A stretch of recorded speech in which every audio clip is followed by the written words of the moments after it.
The night was quiet in Union, South Carolina. The streets were almost empty. It was the kind of night when most mothers were home in pajamas.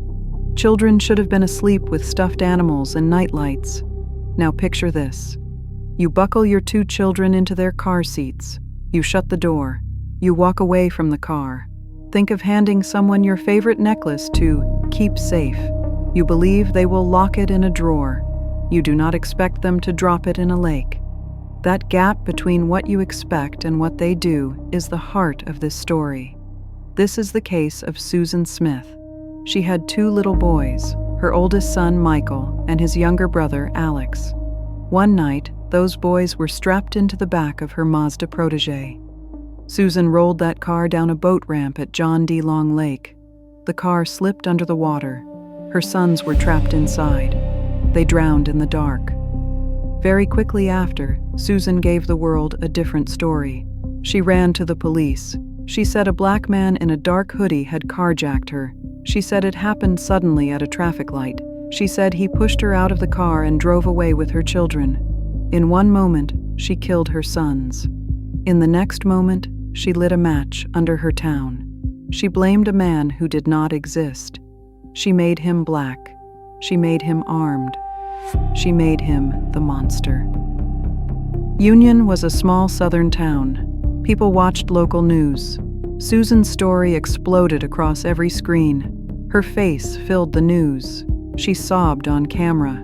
She begged for her boy's return. She looked like every tired young mother you have ever seen at the grocery store. In those early efforts, she seemed fragile and honest. She walked into press conferences with her husband. She held his hand. She wore a simple shirt and a blank, stunned look. The country saw a grieving mother. The country wanted to believe her. That instinct to trust women who cry for their kids is human. It is also how this lie got so big. Susan said she was driving alone with Michael and Alex. She claimed she stopped at a traffic light. She said a man with a gun came up to the driver's side. At first, she mentioned no gun. Then, in a later statement, she added a pistol. Her details shifted. Her core message stayed the same. She said he forced her onto the ground. She said he jumped into the driver's seat. She said he drove off with her car and her sons. Before we go on, a small favor, please subscribe to the channel. It helps a lot. Thank you, and let's continue with the story. Police did what they were trained to do. They put out an alert. They searched roads and parking lots. Very fast, the case went national. News anchors repeated Susan's every word. People saw sketches of the suspect. He was always drawn as a black man in a knit cap. Think of a painting hanging in your living room. Imagine someone tilting it just 1 degree each day. You do not notice the first day. By the time the painting is sideways, you cannot remember when it started to shift. That is what the country experienced with Susan's story. The image kept shifting slowly, but the overall picture of the innocent mother was always dominant. The traffic light where she claimed the carjacking happened was known to be very quiet and rarely required a stop late in the evening. The local traffic pattern did not match her story. While this was happening, Susan played her part. She wore ribbons for the boys. She allowed cameras to film her crying. She said, over and over, that she wanted her babies home. Officers in Union did not just accept her story at face value. They had questions. She took multiple lie detector tests, known as polygraphs. They measure breathing, sweat, and heart rate. They are not perfect truth machines, but they can show when someone's body reacts to lies. Susan showed strong signs of deception. Her answers set off alarms. Her overall story did not settle into one clear shape. Her small details kept changing. When police checked her car later, they noticed something crucial. There were no fingerprints from a stranger on the driver's door. There were no marks that matched a sudden struggle. That absence was a clue. The missing prints spoke as loudly as any smudge. If she had been a more careful liar, she would have smudged the door herself to cover the missing prints. But she missed that detail. The lie was almost perfect, but the car itself told the truth. This is where patterns start to show. Think of a wall in your house with little new cracks. You see one crack and dismiss it. You see 3 cracks in the same corner, and you know the wall structure is shifting. The story was the same here. The quiet traffic light that almost never required a stop. The gun that appeared in one version and vanished in another. No unknown prints on the car. A mother who never asked specific questions about where the search teams were focusing. Police also looked closely at Susan's life outside the cameras. They saw a difficult marriage. They saw financial issues. They saw a young woman who felt trapped and lonely. There was a man she desperately wanted. He had made it clear he did not want children. She knew that. She also knew that her 2 boys were a clear obstacle to the new life he offered. This does not excuse her terrible actions. It only shows the distorted logic in her head. She believed her sons were the one thing preventing her happiness. Here is where the personal trap took its final shape for Susan. Imagine stepping into quicksand. You did not see it at first. When you realize where you are, you panic and struggle. Every move sinks you deeper. That is what emotional quicksand feels like. Susan was in emotional quicksand. She was dealing with deep sadness. She faced personal rejection. She was overwhelmed by shame. She had the self-destructive belief that her life was ruined if she could not keep this desired man. She had healthy choices. She could have asked for emotional support. She could have ended the relationship. She could have let her children live with other family members. These were the safe choices. Instead, she chose the absolute worst path. She sank her own children instead. After a long period of intense public focus, the truth broke. The exhaustive search had gone on day and night. Volunteers and investigators were exhausted. Remember what everyone heard for a long period. There was a dangerous, fictional man out there. He had vanished with 2 little boys, but all of that was smoke with no fire. The real danger was the woman at the story's very center. Before we go on, a small favor, please subscribe to the channel. It helps a lot. Thank you, and let's continue with the story. This is where we must break down why so many people ignore their instincts around women who look helpless. Think of being the only person in a crowded, noisy room who smells smoke. Everyone else is laughing and having fun. You start thinking, maybe I imagined it, or I must be overly paranoid. That is what happened with Susan Smith. Some officers sensed something was deeply wrong. Some reporters sensed inconsistencies. But the sheer weight of public sympathy pushed those instincts down. No one wanted to be the person who dared to say, "What if this is a lie?"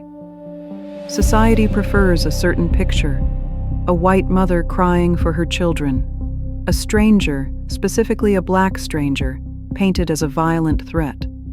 One is given immediate, deep sympathy. The other is given suspicion without any basis, in fact. The police almost stopped their questioning several times. They genuinely feared being seen as cruel and insensitive to a grieving mother. But key investigators decided to gently but firmly continue. Here is another kind of trap, one built of social pressure. Picture a fence that moves inward 1 foot every week. Eventually, you are in a cage, but you never saw the full cage being built. That is what emotional manipulation does. It traps the observers in a story they do not feel entitled to question. So people stay on the safe side of the door. They say, "I hope the children come home." They say, "She looks so broken." They do not say, "What if she is lying, and what if this lie is dangerous?" That silence keeps the door locked. During an extensive interview, Susan's story finally cracked. Police continued to press her gently with the facts they had. At last, she completely broke down. She confessed. She wrote a note. In it, she admitted that there was no carjacker. She admitted she rolled the car into the lake herself. Think of digital evidence like breadcrumbs. Each text, each search, each phone movement leaves one behind. And even when you sweep them up, forensics finds the crumbs under the rug. The submerged car was a huge footprint. The impossible carjacking story was a footprint. The extended delay in the investigation was a footprint. Her inconsistent polygraphs were a footprint. Once investigators followed the prints, the truth led to one place: her. She said she had originally wanted to die too. She claimed she changed her mind at the very last moment. She climbed out of the car. She left her babies inside. She stood there and watched the vehicle slide under the water. That lake became a watery grave. The searchers found the car with the boys still strapped in their seats. The nation had to face a stark, different truth. The crying mother on television was not a victim. She was the killer. Here is where the total body of evidence clicked for everyone. Think of a jigsaw puzzle that looks impossible to solve. Then you find the final defining corner piece that was hidden under the table. Once you place it, the rest of the image snaps into perfect focus. Susan's confession was that corner piece. The quiet traffic light made sense now. The missing fingerprints made sense. The shaky lie detector results made sense. The strange calm between her public sobbing appearances made sense. Inside the car, they found her wedding dress and her wedding album in the trunk. Those are not objects a desperate carjacker would care about. Those were symbols of a past life she was trying to erase. If the car had sunk faster, that personal evidence might have been unrecoverable. An innocent black man had never existed in this case. Real black men in Union paid a heavy price anyway. They had been stopped. They had been stared at. They had been quietly feared. Susan's LI weaponized old, damaging racial fears. Everyone thought the motive was random violence. The truth was far simpler, but infinitely more awful. The motive was self-interest and a desire to start a new life with a man who disliked her children. You are allowed to trust your sense when a story feels too neat. Think of static on a phone call. One little buzz of static is nothing. 5 buzzes in 1 minute clearly tell you the connection is bad.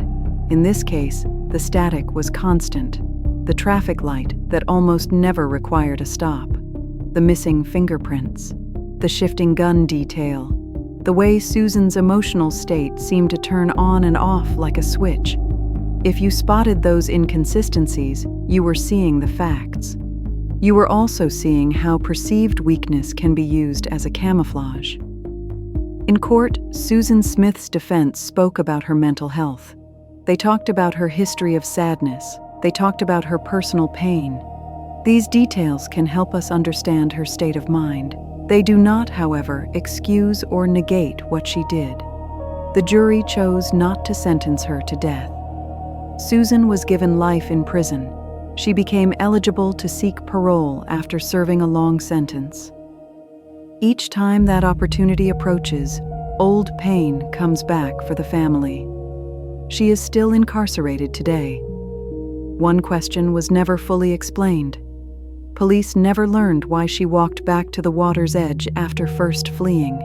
She just walked away and stood watching for a long period. The hidden knowledge of her final actions on that shore is something only she holds. So how do you spot patterns like this before they explode? Think of food poisoning one last time. You do not get sick from one bite that tastes strange. You get sick from the whole meal. One strange detail in her story meant nothing. 2 meant maybe. But the whole meal, a series of inconsistencies, public performance, shifting claims, and impossible details, is the pattern you must recognize. If a person always demands your immediate sympathy, if some group always gets the blame, if the story always leans on old, hurtful stereotypes, those are your critical warning signs. You cannot go back and change what happened to Michael and Alex. What you can do is understand the mechanism. You can question stories that demand your immediate trust. You can notice when stereotypes are used as an easy villain. You will remember that a real carjacker never existed.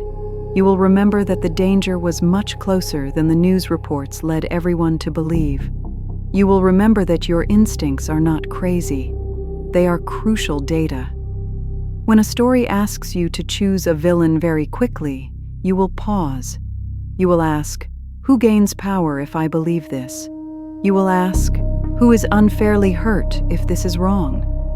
That moment of reflection is your protective knowledge, and now you can approach stories with your eyes open. If you'd like to keep exploring cases like this, there's another one waiting for you on screen. I think you'll find it meaningful. Click on it, and thank you for watching.